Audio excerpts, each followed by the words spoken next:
Jason and Vivian drugged my drink together and tossed me into a stranger's bed. They even slapped me with an itemized Venmo request, forcing me to pay for my own cheating. I laughed. In front of everyone, I pulled out my phone calculator and added up every last cent. Lost youth damages, emotional distress, reputational harm. Line by line. I demanded a 7-figure settlement. He called me insane, insulted me, humiliated me. I dialed a number, hit speaker, and a lazy male drawl floated out. Oh! In Manhattan, someone still dares to owe the Sterlings money. The hotel room door exploded inward. The crash rattled my eardrums. Jason, my Jason, stormed in with my best friend Vivian and a pack of their buddies, righteous fury in every step. Jordan, you bitch. Jason's eyes were bloodshot. He jabbed a finger at me like a charging bull. Behind him, Vivian clutched his sleeve, tears shimmering.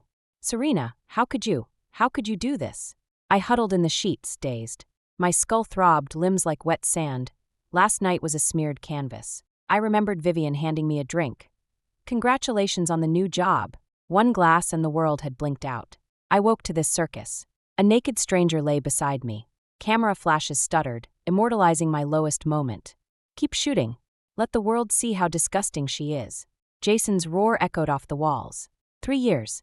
For 3 years I'd stood by him while he climbed from broke grad to swaggering project manager. I'd believed we had a future.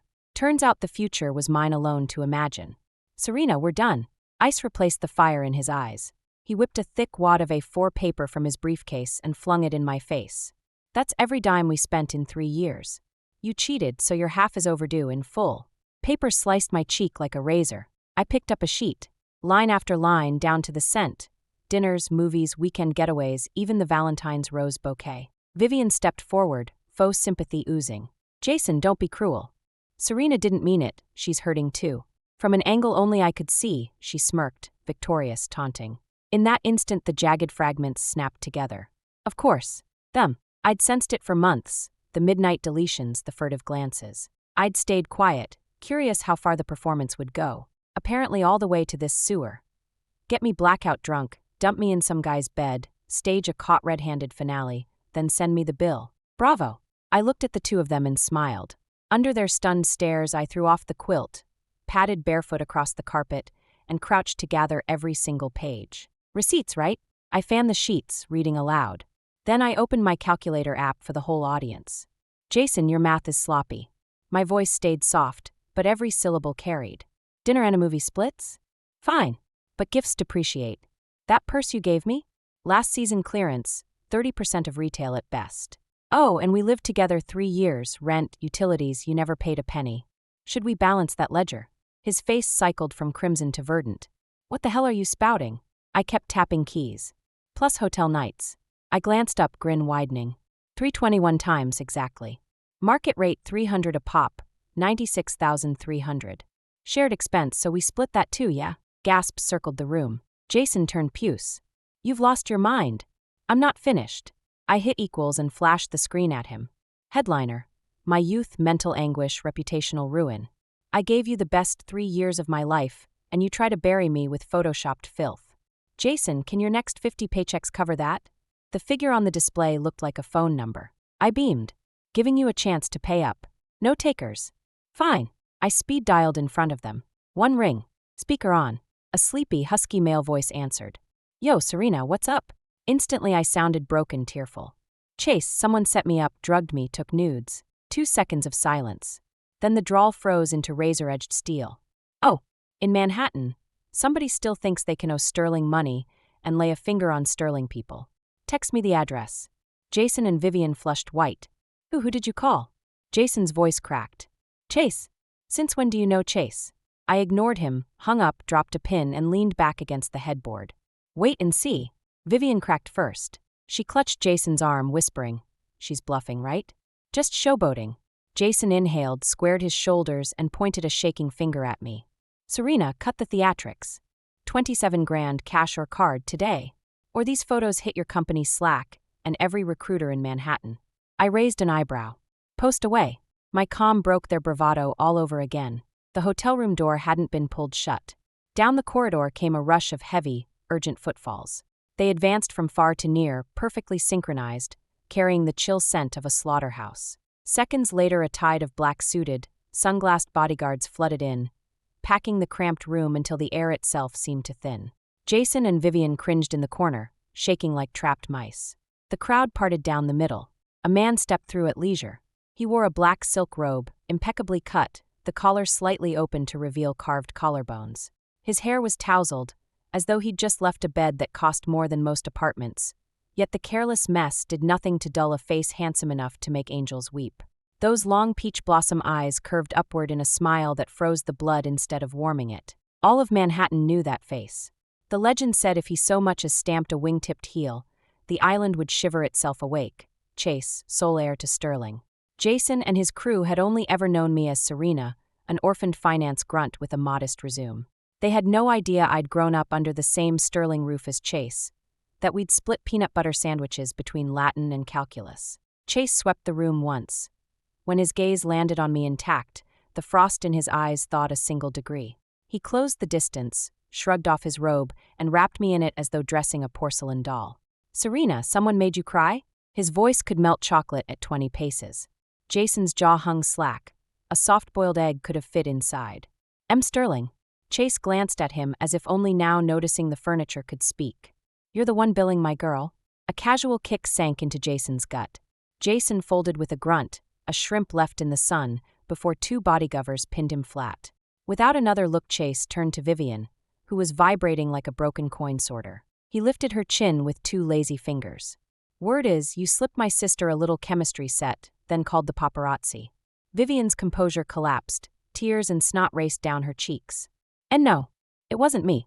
Jason forced me." She sold him out like day-old bread. "Sterling, please, I'm sorry. I'm so sorry." From the floor Jason wheezed, lungs still reorganizing themselves. "Vivian, you treacherous." Chase released her with the same distaste he'd show a used tissue and wiped his fingers on a linen handkerchief. He scooped me into his arms and walked out. I didn't resist. Let them gnaw each other's throats for sport. "Chase," I murmured against his collar, knowing exactly how dark his playbook ran. "What happens to them?" "Trust me," he crooned. "Anyone who lays a hand on what's mine learns the difference between living and merely existing." Back in his penthouse, triplex glass walls, biometric locks, a view that owned half the skyline, I finally exhaled.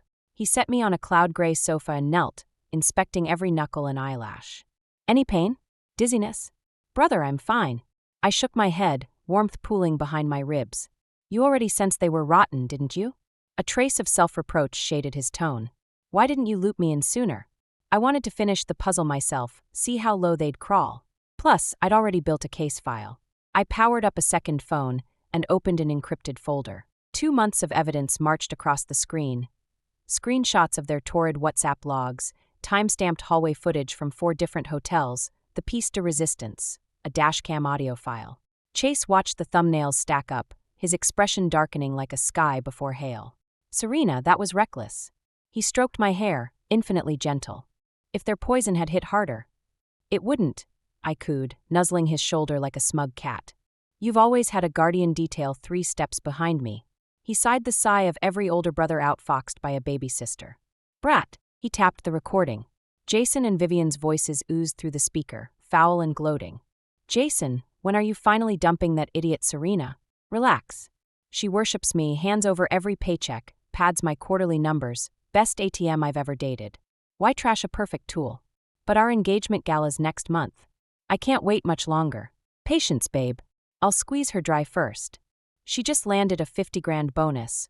We'll dose her, shoot some nasty photos, then play the wounded martyr and invoice her for emotional damages. God, you're evil. I love it." Click, silence. Chase's fists cracked like a boxer's wrap. Vance just volunteered for autopsy. He fired off a volley of calls, clipped and lethal. Comb every vendor contract, every tax filing, leave no decimal point unexamined. Leak it. Vance is on Sterling's blacklist. He pocketed the phone and met my stare. "So, counselor, what's the sentence?" "Death's too merciful." I felt ice crystallize behind my own eyes. In 4 weeks, Jason and Vivian host their engagement gala at the Grand. I'll hand-deliver their poisoned gift that night, corked, ribboned, and multiplied by 10. I want Jason, Vivian, and the whole Vance dynasty broke and infamous before Manhattan's glitterati finish their first flute of champagne. Chase's answering grin was proud and predatory. "That's my girl." He ruffled my hair like I was still 12, eyes shining with unlimited credit. Game on, little sister. Vance and Sinclair were both name-brand family empires in Manhattan, so this marriage was a merger of titans and had to be staged accordingly. They booked the city's only 7-star property, the Grand. A floor-to-ceiling poster in the Grand Ballroom showed Jason and Vivian curled into each other, smiles sugar-whipped and flawless. Everything that had happened inside that hotel might as well have been a nightmare, erased the moment they woke up. They assumed that with Chase stepping in I would cash a check and let the chapter close, because dirty linen is never paraded in the Hamptons. They even mailed me a gold foil invite. It was nothing short of a glove slap. A victor waving the flag over the loser's body. I held the engraved card between my fingers and felt my grin stretch. They actually had the stones to send this. I handed it to Chase. He flicked it a glance and gave a contemptuous snort. Clowns caroling toward their own funeral. Bro, are we locked and loaded? I asked. He ruffled my hair. Relax. They'll remember this night until their last pulse. For days Chase had his network burrowing through Jason and Vivian's pasts. The deeper we dug, the louder the skeletons rattled. Mr. Devoted Heir? A one-man frat orgy juggling 3 backup fiancés. Little Miss Innocent? A Venus flytrap in pearls who'd bankrupted half a dozen boyfriends with her damsel act. They'd fused into a couple because poison recognizes poison. Jason wanted the Sinclair board seats. Vivian wanted the Vance dividend pipeline. I was only the disposable extra in their romance, the country orphan who wouldn't be missed. Oh, almost forgot, Chase said, sliding a folder across the table. Daddy Vance has been courting an offshore hedge fund. Projects a sewer of violations, one headline and the whole paper empire folds. I leafed through the due diligence, eyes sparkling like Times Square at midnight. Reputations are fun, but securities fraud? That's art. Remind me to nominate you for Brother of the Millennium, I chirped, throwing my arms around him. He smirked. One and only baby sister. What else would I do? The day of the engagement gala. I poured myself into a scarlet backless gown, killer heels, war paint flawless enough to cut glass. When I stepped from the town car with Chase's arm locked in mine, every camera flash detonated at once. The most elusive bachelor in Manhattan, Chase, never attends other people's parties. His appearance was already tomorrow's front page. And on his sleeve, me in full battle crimson. Jason and Vivian greeted arrivals at the canopy. Their smiles flash-froze the instant they spotted us. Jason's pupils dilated in raw panic. He hadn't believed we'd dare. Vivian tightened her grip on his elbow, floated forward on autopilot. Sterling, we're honored, she managed. Her gaze slid to me and coiled into a rictus. Serena, you came. I beamed. Wouldn't miss your big send-off for the world. After all, I brought gifts. Inside the grand ballroom, champagne fountained, diamonds dueled under chandeliers, the orchestra glossed every conversation with respectability. Walter, cheeks rose-flushed, held court with a circle of moguls. Spotting Chase, he abandoned his glass mid-sip and bustled over. Sterling. Delighted. Apologies for not greeting you sooner. Chase answered with a microscopic nod that still managed to bow the man's spine. Walter ushered us to the central table where Jason and Vivian perched like felons awaiting sentence. The MC took the podium, voice syrupy. He recited the fairy tale. 2 houses, 1 love, obstacles averied. Hearts now bound forever. Applause fluttered, sentimental and clueless. I sipped champagne, enjoying the overture. And now, let's welcome our couple for the ring exchange. The crowd pivoted toward the stage. At that instant the 12-foot LED wall flickered, blinked to black. Gasps floated upward. Jason's hand froze halfway to Vivian's knuckle. The screen reignited. No engagement slideshow. Instead, corridor security footage in 4K. Vivian in last month's cocktail dress, tipping white powder into my champagne while I texted unaware. A communal inhale, sharp as breaking glass. Is she Jesus? Is she drugging her? Cut. Jason in the same hallway, sliding a fat envelope to a tattooed goon who nodded, grinning. Every wrinkle of Jason's smug calculation caught in unforgiving HD. Whispers swelled into a roar. Walter exploded from his chair. Kill the feed. Now, he bellowed toward the AV control room. Technicians hammered keyboards, nothing obeyed. The phantom director rolled credits. Scene 3, my sweet pinhole camera.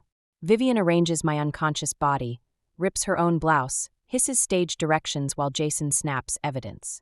Their voices thundered through hidden speakers. Stupid cow actually thinks I love her. Once the shares transfer, we toss her to the curb. Orphan trash, who's gonna care? Each line cracked like a public whip. Ringing silence followed. Crystal stillness. Then the collective scald of 500 disgusted eyes branding the pair on stage. Vivian's body swayed, her knees almost buckling. Jason's lips trembled. He tried to speak, but no sound came. The video ended. The screen froze on a single line of scarlet text. Best wishes to Jason and Vivian on your engagement. May you stay together forever, 100 years of harmony. The signature. From the woman you schemed against, Serena. After the deathly hush came a tidal wave of whispers and camera shutters. Reporters surged forward like a pack of rabid wolves. The match-made-in-heaven couple, at the zenith of their glory, were stripped bare in front of Manhattan's elite. I watched the farce from my seat, gently swirling the champagne in my flute, the curve of my smile as cold as it was exhilarating. Was that all? Hardly. My little gift had only begun to unwrap itself. Security. Where the hell is security? Get these vultures out. Walter screamed, his face ripening to a shade of liver. He had never imagined that the engagement gala meant to add luster to the family empire would detonate into a scandal no publicist could spin. He shot me a look that promised murder. I met it with a toast, lifting my glass in mock salute. Your son drugged my drink, old man, and now you want to intimidate me? While the room erupted, the giant screen flickered again. This time it wasn't grainy bedroom footage. Page after page of encrypted spreadsheets flashed up, cooked books, offshore wires doctored earnings, followed by bombshell emails and muffled voice memos. They spelled out exactly how Vance had falsified accounts, evaded taxes, and laundered money through a Caribbean hedge fund. Center stage, the twin set of contracts, one for the regulators, one for the Cayman accounts, exposing a money laundering ring worth billions. If the first reel had only stripped Vance of its dignity, this montage was a shot to the heart. Walter took one look at the documents and went the color of ash. His finger jabbed at the screen like a broken metronome. You. In that instant he understood. Humiliating Jason and Vivian had never been the endgame. We had come to send Vance, and everyone who fed off it, straight to hell. How did you get those? He croaked. I let my silence answer. Thank my darling Vivian for that. To keep Jason on a short leash she'd spent months compiling dirt on Vance. I'd merely borrowed the trove from her encrypted iCloud drive. The finishing touch came courtesy of my dear Chase and his globe-spanning network, stitching every last thread into an airtight noose. Down in the ballroom, the murmurs turned to gasps of raw fear. Any guest who'd ever inked a deal with Vance felt the inferno licking at his own balance sheet. No one knew whose signature would surface next. Then the grand ballroom doors swung open. A knot of uniformed agents strode in. The woman in front flashed her badge. Financial Crimes Division. We have a warrant. Vance is under arrest for major economic crimes.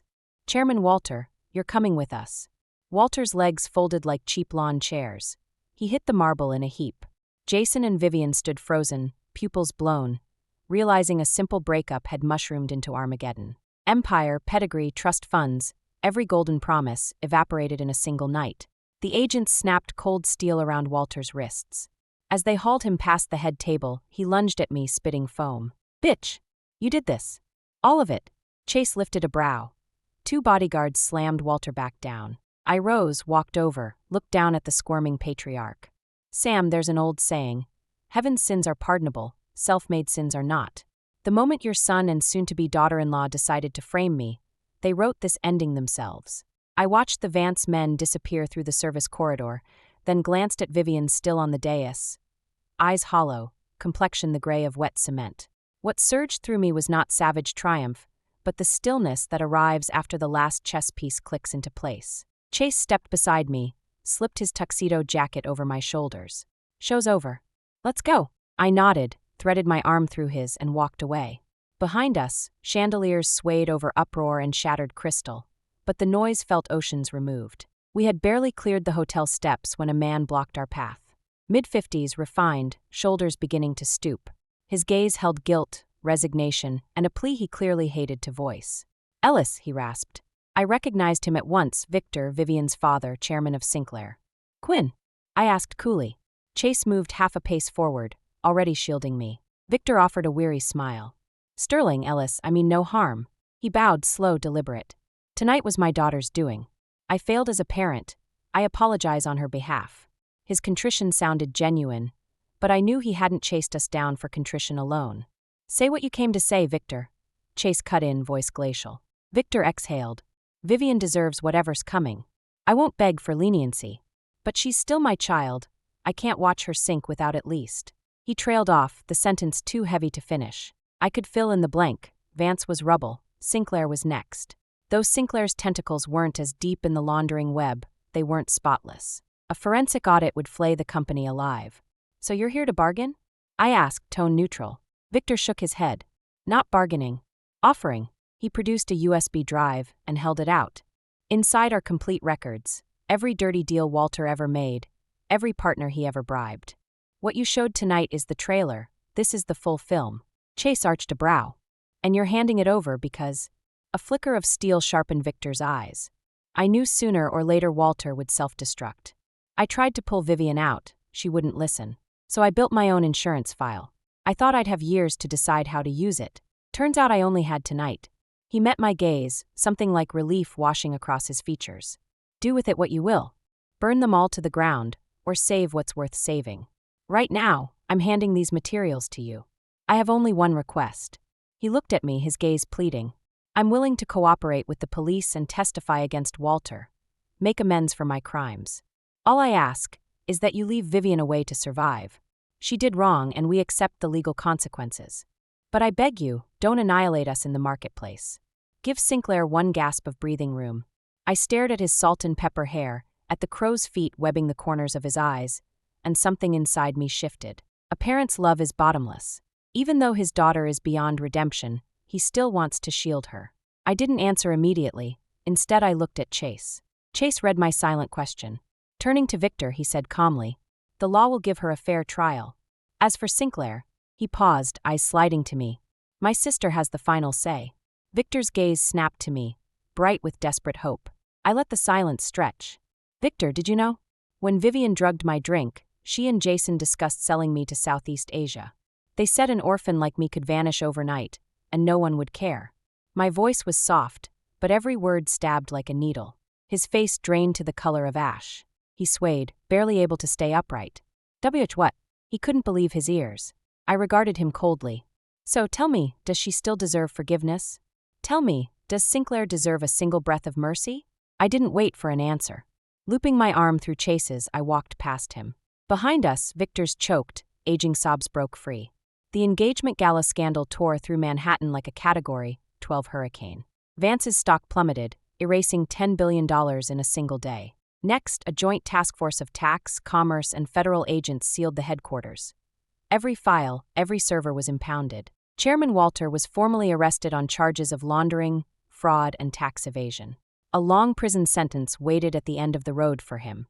Jason, listed as co-conspirator, couldn't outrun the law either. Vivian was indicted for drugging, defamation, and abetting Vance's illicit operations. After Victor turned himself in and surrendered crucial evidence, Sinclair received leniency. The distillery was left bleeding but not beheaded.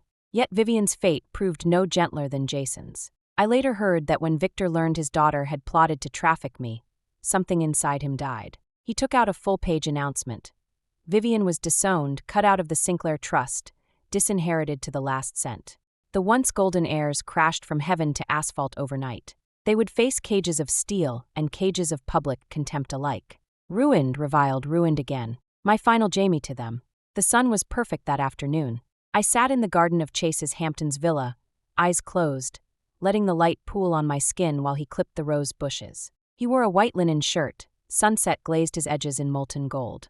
All the razor arrogance filed away, he looked like the boy next door. If the boy next door could buy Manhattan between sips of espresso. What are you thinking? He set the shears down and dropped beside me. I shook my head and leaned into his shoulder. Nothing. Just it's over. Yeah, it's over. His arm curved around me. No one will ever hurt you again. I smiled. Chase Rowan you. Silly kid, no Rowans needed between us. He ruffled my hair. We're Morgan. Yes, Morgan. Truth is, I was never an orphan. My parents had been lifelong friends of the Sterlings. When they died in an accident, the family took me in. Chase, 7 years older, carried me through every childhood storm. He granted every outrageous wish and erased every shadow. He still claims Serena was born to be an untamable princess. But I didn't want to live under his wings forever. So I hid the surname, enrolled as a regular student, craving an ordinary life, only to learn how extraordinary its malice could be. Chase, I said suddenly, do you think I'm bad? I'd laid traps, pulled empires under, drowned 2 family names. He laughed. Bad. He pinched my cheek. My sister is always right. If that's bad, they twisted your arm first. Fight monsters with bigger monsters. That's the sterling way, and I taught it to you. I burst out laughing at his matter-of-fact arrogance. Same overprotective brute he'd always been. My phone chimed. Unknown number. Rowan you. No signature, but I knew. Victor. He'd traded Vance's total ruin for Sinclair's flicker of life. Whether that Rowan was real or theater, I'd never know. I deleted the text without replying, then opened my phone calculator. The astronomical breakup fee. I'd once punched and stared back. I hovered over the line labeled emotional damages. Finally, I erased every digit and typed 2 new words. Priceless. Let the past bury its dead. Every wound has been invoiced and collected. My youth, my heart. Yes, I misinvested them. But I'm young. The ledger of my life is still mostly blank pages. I powered the screen off, rested my head against Chase's warm shoulder, and watched the sky melt into watercolor flames. The curtain falls, the crowd departs.